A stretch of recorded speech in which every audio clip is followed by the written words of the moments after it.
நீங்க பிறந்தப்ப உங்க அப்பா கூட இதே மாதிரிதான் செய்தாரா? எது இல்ல, நீங்களும் என்ன மாதிரி தானே இருக்கீங்க, அதனால உங்க அப்பா உங்களை வேணான்னு சொல்லிட்டாரான்னு கேட்க. இல்ல, ஏன்? அவர் அழாதவர், இந்த வேதனையை புரிஞ்சுக்க முடியாதவர். இல்ல, உங்க அப்பா ஏன், அதனால தான் அவருக்கு இருதயம், இரக்கம், பாசம் எல்லாமே இருந்தது. எங்க அப்பா பெரிய பணக்காரர், அவர்கிட்ட இரும்பு பெட்டி மட்டும்தான் இருக்குது, அதுக்குள்ள பணத்தையும் கௌரவத்தையும் மட்டும்தான் வச்சு பூட்டி இருக்காரு. அதனால தான் பெத்த பிள்ளையே வேணான்னு சொல்லிட்டாரு.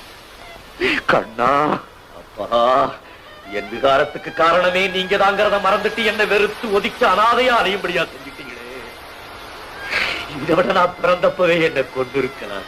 ஐயோ, நான் அதைத்தான் செய்ய சொன்னேன், அதைத்தான் செய்ய சொன்னேன். நீ உயிரோட இருந்தா என்னைக்காவது ஒரு நாளைக்கு என்ன இப்படி கேட்பேன்னு தெரிஞ்சுதான் நீ பிறந்த அன்னைக்கே உன்னை கொண்டுட சொன்னேன். ராஜு செய்யறேன்.